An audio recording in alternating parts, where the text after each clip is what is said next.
Hello, everyone, and good evening. Welcome to Adam's TV Podcast. I am your host, Adam Samuel. Today, we are talking America's Got Talent, the champions. It's week 2. We got another bunch of 10 acts to talk about, some results, some good news, some bad news. We're going to go over the good, bad, the ugly, all of it. I feel like my co-host is going to have a lot to say today. Joining me is my co-host, Eric. How you doing today, Eric? I'm torn on this episode in particular. I'm doing well personally, but on this episode, I'm torn because the two best acts of this episode were probably my two favorite acts that I've ever seen on the show. But neither of them made it through, which is astonishing. So I'm going to say that going into this week, there were about 3 acts that I was ready to say, I am biased. These are my horses. They better do well. I'm rooting for them. They are going to get my imagined golden buzzer. And none of them made it through. Yeah. None of them made it through. And one of them kind of bombed a little bit surprisingly. We're gonna talk about it all tonight. Let's go through the headline of the show first. We have 2 acts that made it through to join Susan Boyle and Preacher Lawson. They're going to be joining them. We have Deadly Games moving on via the Golden Buzzer from Heidi Klum. And we also have moving on Christina Ramos, who is the winner of a season of Spain's Got Talent, I believe. Is that correct? I don't know. Probably. So first off, let me hear your thoughts. What do you think about these results, Eric? We'll get into it later. I don't want to scream for 5 minutes because neither of them deserve to make it through, if I'm honest. There is kind of a topic that I've been seeing floating around that some people have been asking that I kind of wanted to bring up to you and get your thoughts on because I just don't know the answer. Is there a prize for winning this season? Is there? As far as I know, there isn't, because if there was, they would have said it by now. There's no prize. I think it's bragging rights. Which is why I'm okay with there not being public voting. I mean, come on, it's the champions. I mean, if there wasn't public voting, there shouldn't be a prize. So that means producers say, "Hey, we're gonna give a prize to whoever we want to give money to," and that's not fair. Yeah. Going back to the episode, I will say, for my personal opinion, I enjoyed last week's episode quite a bit more than this week's. I'm starting to see a little bit of a pushback from fans online. Some people are kind of commenting that they don't like the golden buzzer being something used in this format. What are your thoughts about it, Eric? Do you have an opinion on the golden buzzer? Do you like it being used? Do you not like it being used? What are your thoughts? I don't think there's any reason for it to have it in this round and this type of show. The only reason golden buzzer exists on America's Got Talent is they get to skip around. But the people get the golden buzzer who don't get to skip around. They just get put right through, which is kind of meaningless. So I'd rather it just be everyone getting. I'd rather it be public voting, but if not that, I'd rather the super fans pick the top 2. But I'd really rather public voting. You would rather the super fans. To people who might not be aware, I am a total cynic when it comes to these shows, especially America's Got Talent. There's a lot to be cynical about. This All-Star season is sort of making me into a cynic as well.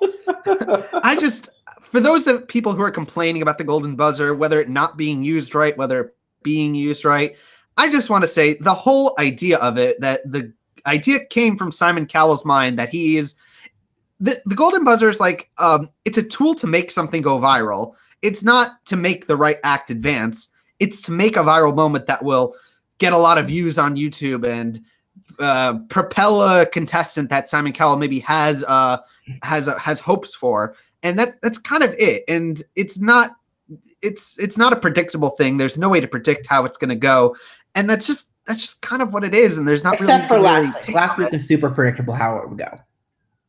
Well, obviously, with Susan Boyle. That doesn't count.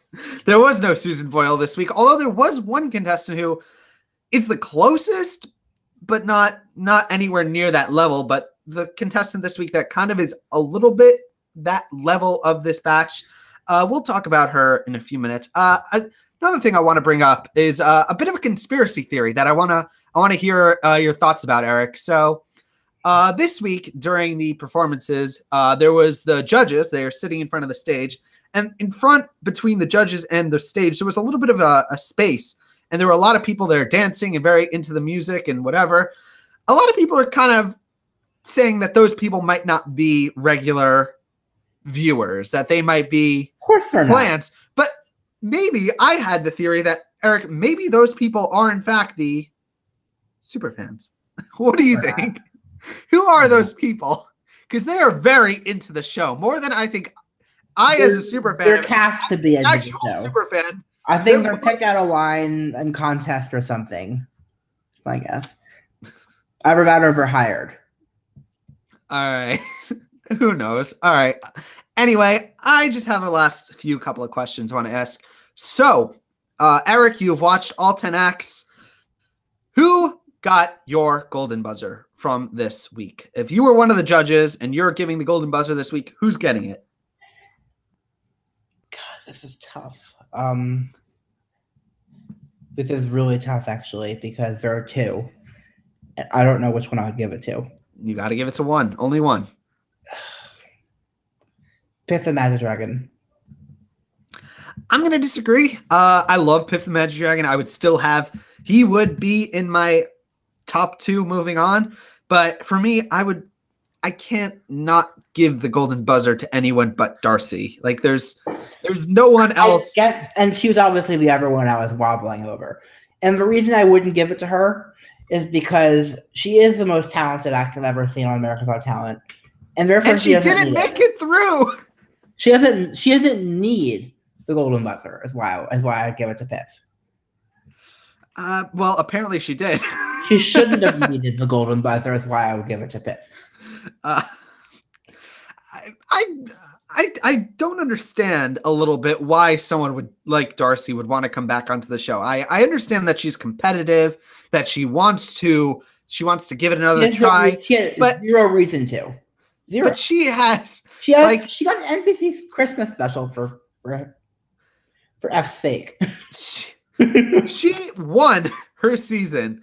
There is nowhere to go but down from there. There's no way this is going. She can't get winner +1. Like it just can't happen.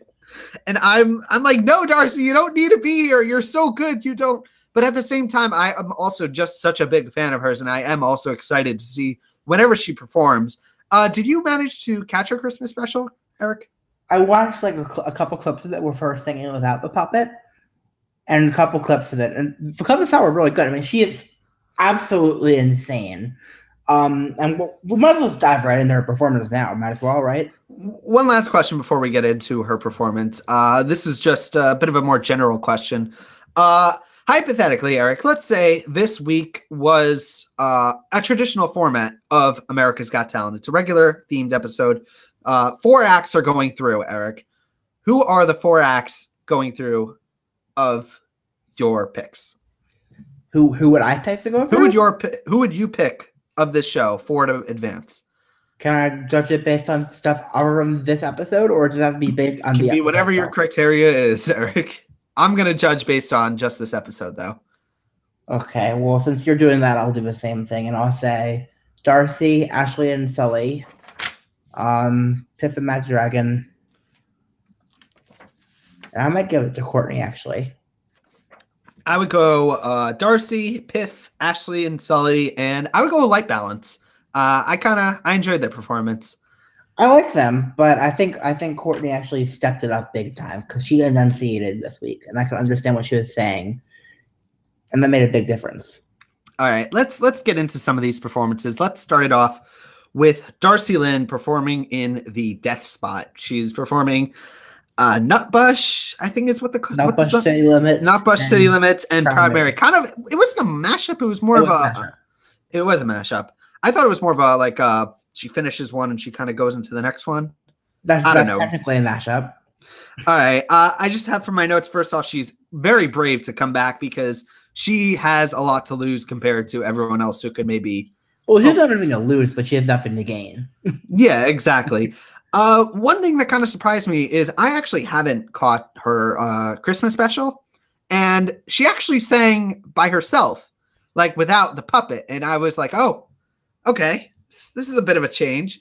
Do you think that was a hit or a miss to do that? Totally a hit, because what it proved is that it's just another level of her talent, because it takes much more coordination to switch between singing yourself and singing as a puppet and going back and forth. That takes skill. I'm gonna agree. There's a part of me that kind of wants to hear her perform without the puppet and just her with the microphone. But the other time, I don't know if that would be a smart thing, like maybe outside of the show. Because she had the skill that made her famous, so she should capitalize on it. The puppet is like that extra something that's going to get her some more attention, because if she's not with the puppet, she's just a girl that can sing really well, which is fine, but there are a lot of other girls just like that. There are very few girls who sing with puppets, and you know what? Good for her. It's always a pleasure to hear her perform. I think she is one of the most talented winners to come from America's Got Talent, and I'm kind of bummed she didn't make it through. Yeah. Any final thoughts on Darcy's performance? Nothing that I can't say for spoiler corner. All right. Let's tough to dance around it. Let's talk about Ashley and not Pugsy. It's Ashley and Sully. They are the winners of Britain's Got Talent 2012. The human of the act, Ashley, performed back then with Pugsy, her dog, and they won. And I want to ask Eric, did you watch that season? I watched parts of it. I watched them win, and I was like, "What? A dog act won?" But yeah, she's really talented, and the fact that wasn't just Pugsy that she could do it with, but Sully did a really good job. I'm gonna make my pun for the week. Sully had big paw prints to fill. And this was great. I might have actually preferred last week's performance from Sarah and Hero, which is something I never thought I would say. But I thought this was definitely one of the best dog acts I've ever seen. So I just want to say that I actually vaguely remember their names. I remember hearing the name Ashley and Pugsy kind of tossed around. I don't know if it was like on Twitter or something. They were getting a lot of attention, and I was happy to see them on the show. But when Ashley starts telling her story, and I'm starting to notice like there's something a little bit like she's not with Pugsy, and I'm like, uh-oh. It's like, uh-oh, please no. Because I was not aware that Pugsy had died. Were you aware of that? I was aware. That was 2 years ago. I had no idea. So she's talking, and I'm like, uh-oh. Yeah. I'm getting bad vibes. Yeah. And I was a little upset because I lost a dog once, and I know that feeling. And I did too. It sucks. It's a pretty shitty feeling, but good for her for getting another dog to kind of go back and fit the paw. What was the pun, Eric? The paw. Big paw prints to fill. Big paw prints to fill. I'm gonna say I really like them. They were in my top 4 of the week, as we mentioned earlier. They were probably in third place, actually, which was, What did you think of their kind of boxing theme for their performance? They kind of did this. Really, not the type of thing I've seen with a dog before, and that's why I kind of flip flop on whether like Sarah and Hero better, because I've seen it act like what Sarah and Hero did before, but this boxing thing is something I hadn't seen before, and it was pretty cool to see a different theme to the dog act. I think it says more about Ashley than kind of the dogs, in my opinion. Like when I see these acts, and I'm more like I give more credit to the human of the act because it's just such a hard thing to do. I just wrote down in my notes, Piff the Magic Dragon and Mr. Piffles are shook. Because can you imagine them having to... What did Piff say from backstage? I forget what it was, but it was really funny. I don't remember. I think he said, "Are you going to do those kind of things?" It was something like that. Piff's commentary was the greatest part of this episode, by the way. Yeah, this act, like on paper, had so many of my favorite acts. Like it was hard to pick, and I can't even. But yeah, any final thoughts on Ashley and Sully, or you want to keep it going and talk about the next act? All right, let's talk about One act that I was really feeling bad during their intro package is Light Balance, who I actually really remember. They were on the same season as Darcy. And can you imagine being put on the same episode as the winner of your season? That's that's like if another season of American Idol, the All-Stars, and it's Maddie Poppy and Katie Turner. Can you imagine that? Like, that's better examples, but there are better examples you can, but you get what I'm kind of saying. Like, no, why does it have to be like this? The better example would be, it would be like, what's a good example of like in Candace Glover and Lazaro? How about that? Where it's obvious that one of them is going to win. And there's such a disparity. I mean, actually, no, not Candace Glover and Lazaro. Candace Glover and Janelle Arthur. Perfect. That's a better one because Janelle is talented, but she's no Candace. Are you saying that Lazaro Arbos isn't as talented as the incredible Candace Glover? Awkward silence. Anyway, Light Balance, they're a dance crew. They do kind of a lot of I can't even kind of it's like a light show, but a dancing show. It's kind of like a blending of the two. A dancing show. Because if the lights don't work, the dancing is not that great. I just remember my favorite performance of theirs actually wasn't a performance on the show. It was a dress rehearsal. Because I remember they performed and all of a sudden they're about to start and Tyra Banks runs out going, no, there's been a mistake. Something's wrong. We're going to show you a dress rehearsal. And I actually really love that dress rehearsal performance. And they advance, which is that the first time an act has advanced without? I can also think of a recent example in The Voice, but you're probably not familiar with that. Oh, I know what you're talking about. I know enough of, I kept enough of, that was the night that James Arthur performed. So I read down in the live blog and I was like, oh God, what did Adam Levine do? Memories. I just remember hearing that story. I was like, no, that can't happen. But you know, it happened for Light Balance, kind of. Although I think no, it didn't, because Light Balance weren't a part of the team, and the coach. Never mind. I can say Adam Levine's an asshole, and that's all I need to say. Anyway, I love Light Balance. I'm not quite sure that they're a show that you could watch for an hour. It's kind of like a show you watch on YouTube for like maybe 3 minutes. Yeah. And then you kind of click more of a viral type act than an actual like show. That's exactly it. I think what they need is, maybe it's just what a dance crew kind of needs, is they need like something else going on. I don't want to sound harsh, but I feel like dance troupes they're not at the front of the stage. Is that a little harsh to say? No, they're more. It's accurate. A lot of times dancers are behind the singers, yeah. I don't know. That's just my opinion. I do still love their talent. I think it's really cool. It takes a lot of like planning, and there's synchronicity. That's the word. Is that the word? Synchronicity? Yeah. I think that's a word, but I'm not gonna bet any money on it being a word. This act is it's an act that it can't usually win. It's good. There's been lots of acts like this, and none of them have ever won.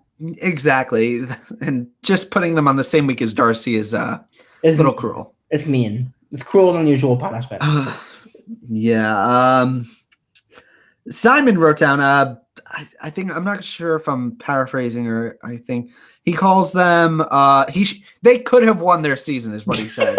Simon said, and I just wrote down in my notes, hell no.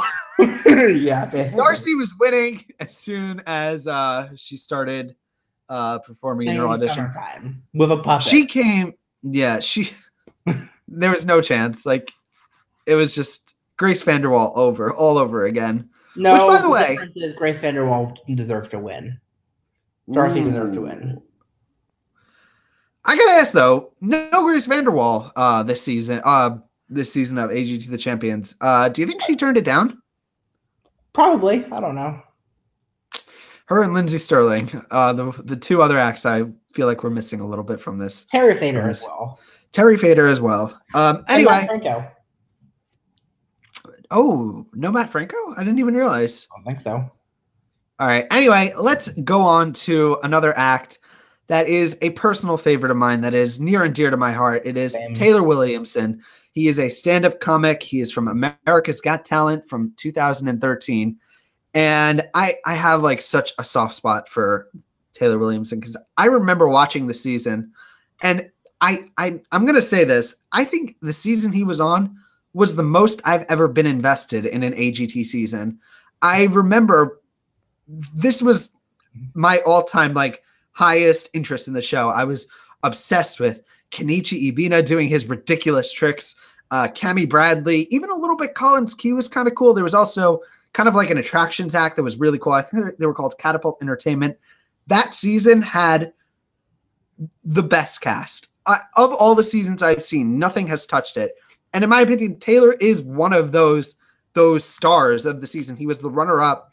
And going into the season, this episode, I mean, he was one of the acts I was most excited about. And that's kind of my opinion of Taylor. What are your thoughts of Taylor? Did you watch his season live? I did not, actually, but I've seen him in person twice now.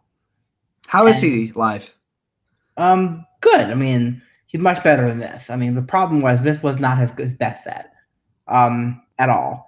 And it didn't work out as it should have. He didn't pick the right jokes. It sucks.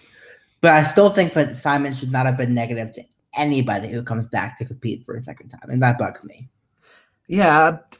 Another thing that I noticed, the judges have buzzers on their tables. They shouldn't. I was thinking, like, why are those there? Like, are you gonna buzz Darcy Lynn? Are you really thinking you're gonna buzz like Kenichi? Well, I think someone does get buzzed next week. Really? Not by all judges, but by one. We will talk about that in spoilers because I actually have no idea what that is, and I want to hear that. Anyway, for me, like I said, Taylor was one of the 3 acts I was most excited about going into this week. And which kind of makes it so much sadder for me to say that this was kind of a bomb. Do you think he was nervous? Do you think like the jokes just weren't, he had to change something? What do you think happened? I think he picked the wrong jokes. That's simple. And the delivery wasn't as good as usual. It upsets me because, like I said, that season was top, like the pinnacle of AGT for me. And it's sad to see an act from that time kind of not have its moment. But I do still love Taylor. I love him on Twitter. He's hysterical. He's really like interactive. He's very cool dude. So it pains me to not see him continue on the show. But, you know, I don't think this is the end for him. I'm sure he's got some stuff lined up. Okay. That's all I can really say. Because he is really funny. He is really funny. All right, let's move on to Spain's Got Talent winner, Cristina Ramos, who I had no idea who she is going into this show. Did I ask you, Eric, or did you know who she is? No, you didn't know who she was. No. So she talks about how it is actually her first time in America, and she's an opera singer, and she takes on Bohemian Rhapsody, but she does kind of a different kind of take on it. Like when she started singing, I was kind of thinking this would kind of stay slow the whole time. And then no, she kicked it up and did the rock parts. Do you think that was a good decision, a smart decision on Christina's part? Here's my thing. The opera part for me was the problematic part. The opera part I thought was painfully bad. The rock part was actually pretty good. But if you average them out for me, it's still like a C+, B- performance at best. And that's not acceptable. And it's not like Bohemian Rhapsody. And it's also definitely not acceptable when Darcy, Piff, Ashley and Sully, White Balance, Taylor. I think Taylor was better than her, honestly. Ooh, I wrote down in my notes for Cristina moments of brilliance, but overall not a total package. I don't know. There was some moments that were I think were stellar. There were some like notes that I thought. There was close to it. I was like, whoa, like she's a really good singer, but it was kind of like the Twilight Zone. Like it's two things that kind of just, does opera go? It's not like peanut butter and jelly. It's like peanut butter and rusty nails. It's like peanut butter and cream cheese. A little bit. That's a much better analogy. It's like they're both good on their own. Like I can enjoy opera music. I'm not the biggest opera fan, but like I can enjoy like a Jackie Evancho performance every now and then, and a rock song a lot. But it doesn't. It's like Just like two things that should not be put together. Maybe she just needed a different song. I don't even know, but I don't know what it was, but whatever it was, it wasn't. I'm flabbergasted that she got the most votes. Well, well, then again, there are only 300 people there, so I'm starting to develop a bit of a theory that I kind of wanted to float by you. My theory? Go ahead. Darcy and Courtney split the vote. I'm not going to disagree. I'm not going to agree with that because I'm not sure that the superfan vote was even legitimate at all, if anything, but who knows? I have a theory that every Assuming episode... it was. All right. I'm assuming that every episode of AGT, the Champions, there's going to be one person advancing from America's Got Talent and one person advancing from a different iteration of the Got Talent. I don't think Simon Cowell wants the top 12 to be all AGT acts, even though they might be the deserving top 12 acts. I think he wants a little bit of variety from the other talent shows. Do you think that's maybe a good point? I think there should be some variety, but not by force. I think it is going to be by force, though. It shouldn't be. Anyway, that's just kind of my opinion for Christina. It's not my thing. Like I said, it's cream cheese and peanut butter. It's like it doesn't like they're both fine on their own, but together they just. Anyway, let's kind of keep it going with the act that I actually have the least amount of notes for. It is DDF Crew. I have literally 3 words. It is DDF Crew. They are the winners of Holland's Got Talent, and they're kind of like a jump roping dance act, a little bit kind of. And I don't want to sound harsh, but how did they win? Can I tell you my 3 words? Go ahead. I was bored. There you go. You can talk about the rest. That's all I have to say. There was one act that oh my gosh, I'm forgetting their names. They were on. It was a bunch of. They were like street dancers. It was a few seasons back. They had a little kid with them. It was on America's Got Talent. I think it was Kenichi's season, actually, and Taylor Williamson's season. I think it was like they had like Jersey something in their names. And they were like 10 times better than this, which is a little bit sad to say. Are you a fan of jump roping acts, Eric? Again, I said I was bored. That's all I have to say about it. So I'm not a fan of jump roping acts. There was one thing that kind of stood out to me. They kind of do this. I don't know if you're familiar with Fortnite, Eric. Are you? I am not. So it's a video game. It's iconic because it has a lot of dances and it has a lot of personality. And there was one scene where they start doing a Fortnite dance and they immediately pan to the kids in the audience. And I'm just thinking, okay, that's probably like why they were brought on. I don't know. I'm just trying to bring some reason to it. Good luck. This was a dud. Honestly, out of 10, they were my 9th placers. Is that harsh to say? There were 9th or 10th. Who was 10? Well, it would be between them and Taylor, kind of, and Christina. I don't know. The bottom 3 is kind of. I don't want to talk about it. Okay. They were anyway. They were your number 10. Yeah. All right. Let's talk about someone who I actually do have a bit more to talk about. It is Victor Key. He is a juggler from America's Got Talent. I believe it was Grace's season. Am I correct? Do you think? Am I right? I don't know. It was one of the girls' seasons. It was either Dart. Was it Dart? No, it had to have been Grace's season, I think. I think it was so. Grace's. He is a juggler. He's kind of. I think he was in Cirque du Soleil. I'm not positive. He is. He does some pretty impressive juggling. What do you think about it, Eric? How do you think he did? Visuals behind him were great, but it's not the type of thing I would like to watch for more than like 5 minutes. I just remember he performed one week and he dropped one of his balls during the performance. And I remember while I was watching this performance and they re-showed the act, I was thinking, didn't someone say like if you ever drop something that's an instant like elimination, like you deserve to be eliminated? I was like, was that Simon Cowell? And then I was like, no, it was Howard Stern.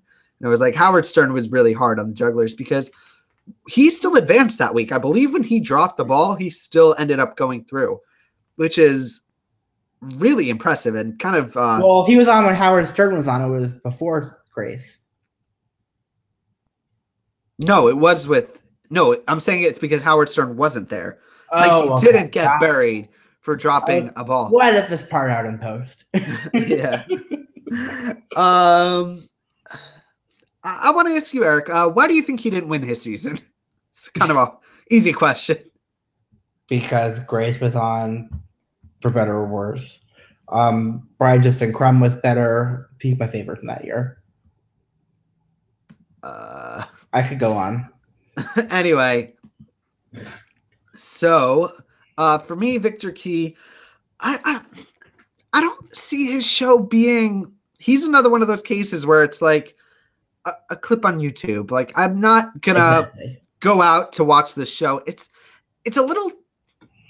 I don't know.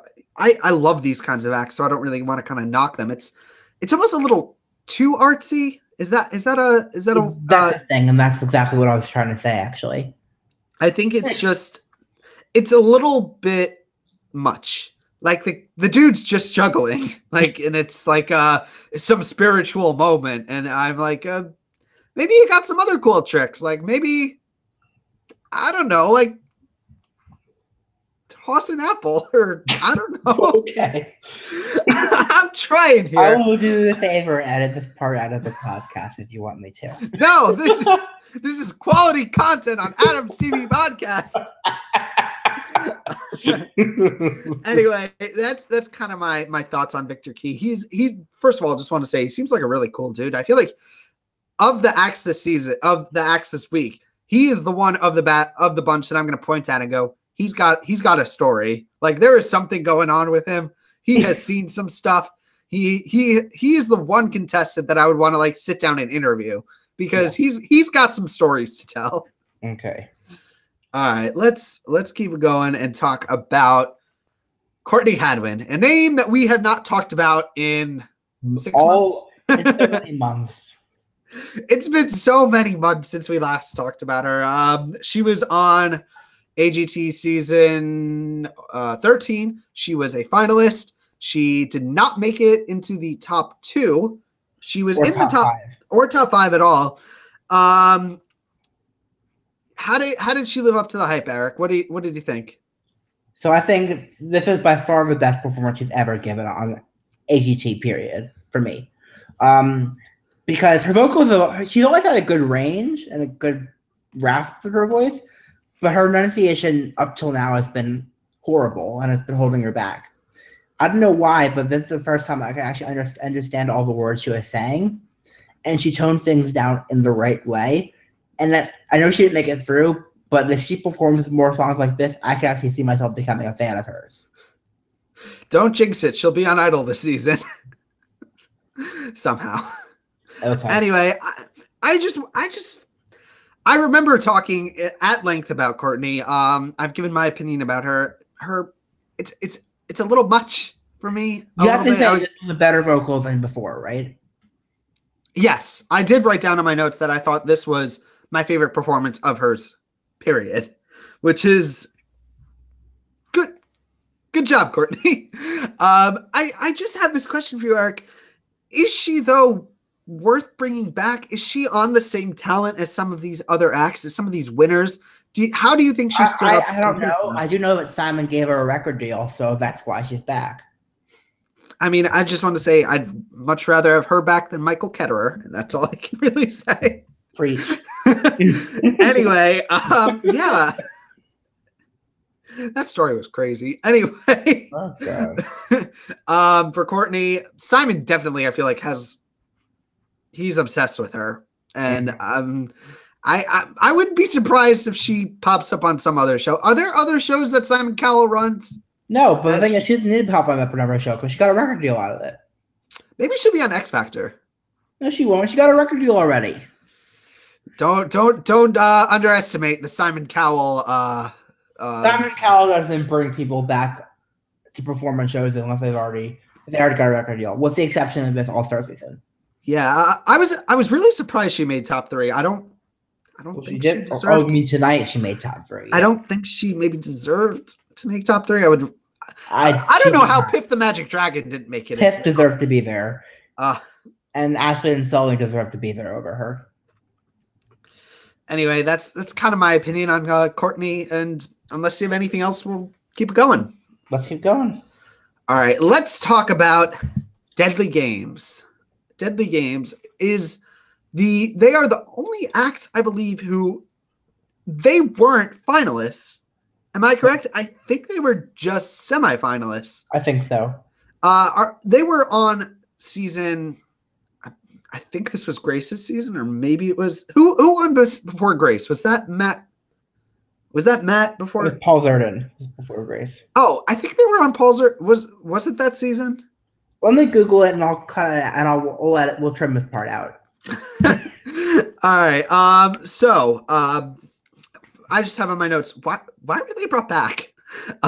Because first of all, I just what? They were on Grace's season. Yeah, I thought it was the season before. Let's do a clean edit point right here. Anyway, so I just want to say for Danger Acts, I'm a little bit desensitized to Danger Acts because unless your name is Ryan Stock and Amber or whatever her name was, these acts never go wrong. Like no one has ever died on America's Got Talent. So well, they didn't die either, but they could have. What were the names? It was Ryan and Amber, but I don't remember their last names. What was it?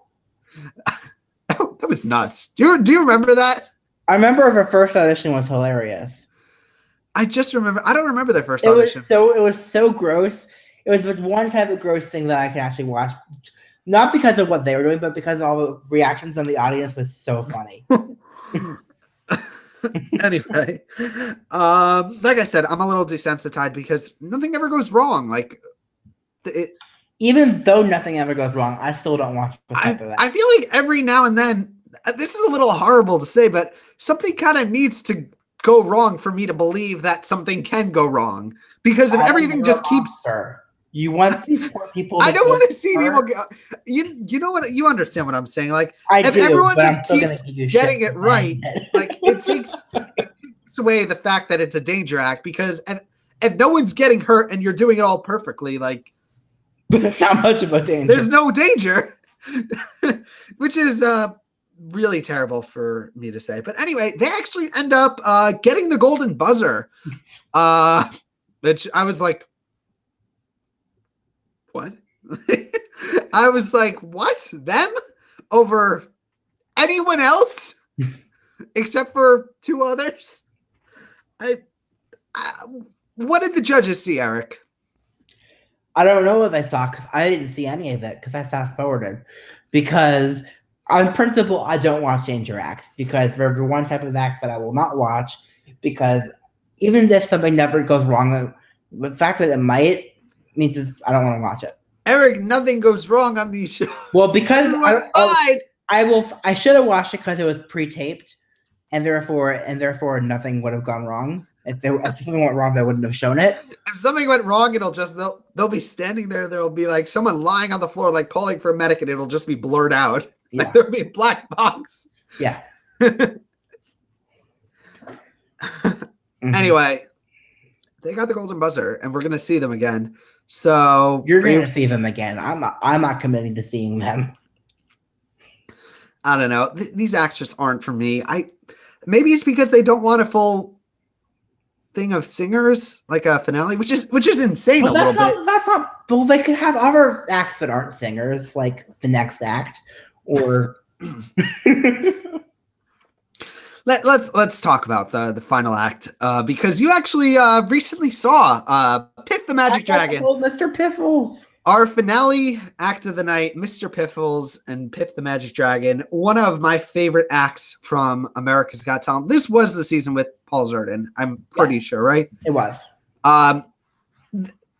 I remember watching years ago, just constantly rewatching his audition and showing it to people and being like, you have to see this. Look how cool and how funny he is, because he is also a pretty impressive magician. What did you think about his performance for tonight? Well, last night. Well, first of all, when I saw him a few weeks ago, I did not see this trick. This is a trick he did not do at the show that I saw. And I will say, when I saw him a few weeks ago, I hadn't laughed so hard at a show in my entire life. Start to finish, I was laughing nonstop. So he might not be the greatest magician ever. I don't think he is. I think he is one of the best comedians I've ever seen, period. And so my favorite joke of this whole thing was when he said, Mr. Piffles is going to erupt like the fountain of a Bellagio.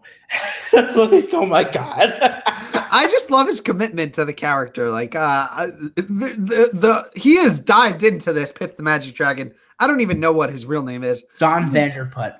He is just like, I'm going to go all out. Like, I'm going to be as extra as possible. I'm going to have streamers pop up saying, vote for me. Like, it's just so out there, and it's just so ridiculous. And he's just so... brought a freaking blimp on the stage.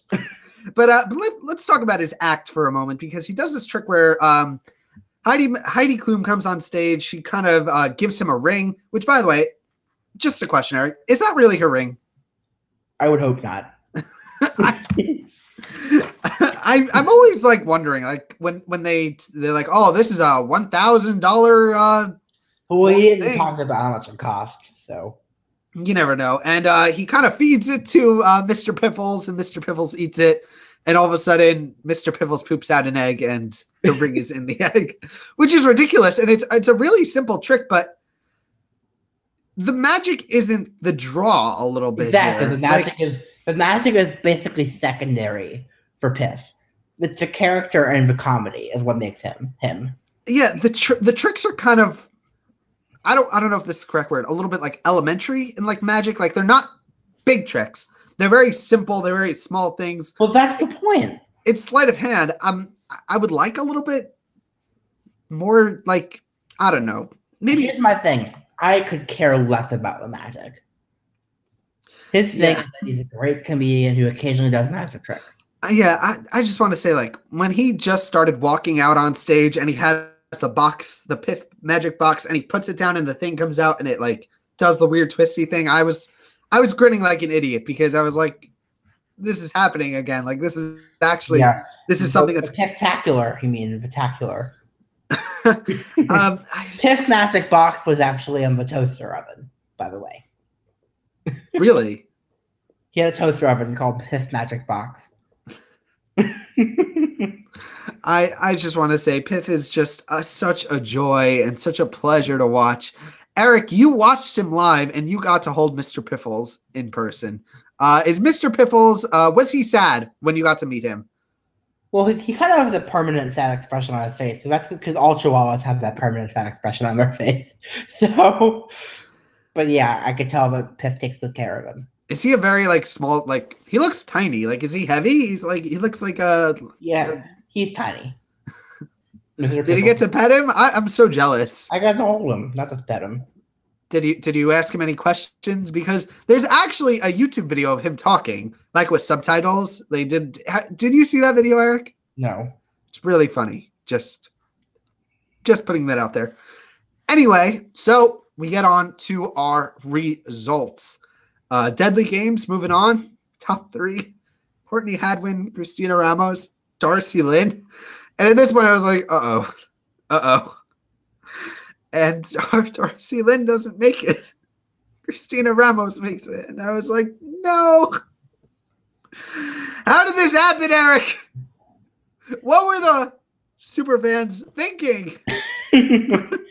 I'll tell you what the super fans, read producers were thinking, and I will tell you that after we go to spoiler corner.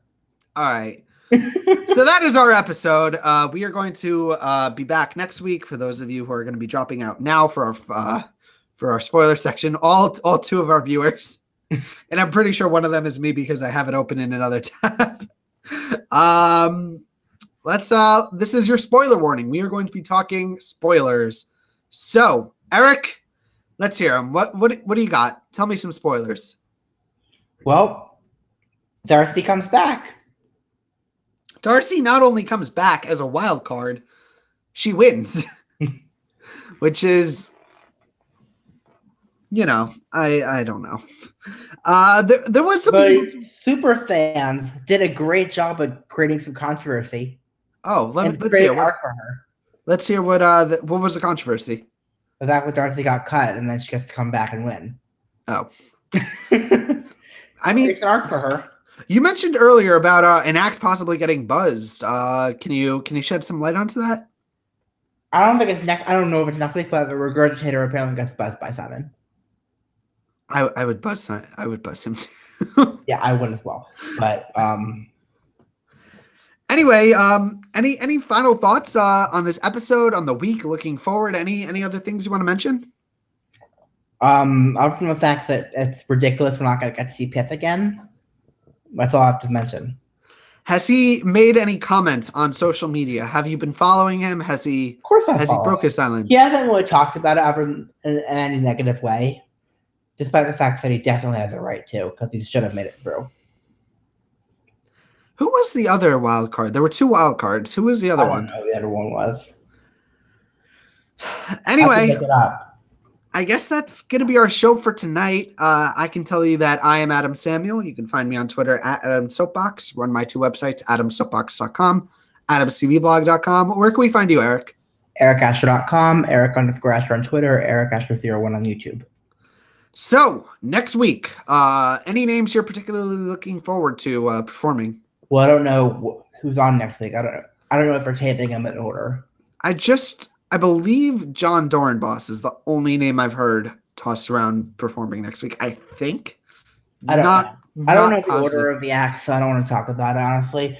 But I do know I'm looking forward to, in general, Brian Justin Crumb, Lost Voice Guy, and probably a couple others. I think Prince Poppycock is next week also. Are you familiar with him? Does that name ring a bell? I watched before I took a few years off. Also, Sons of Serendip, who I do really remember. They were a favorite of mine. I actually remember writing about them. I think I wrote on MJ's blog years ago. That was my first time, I think, writing for the digital media.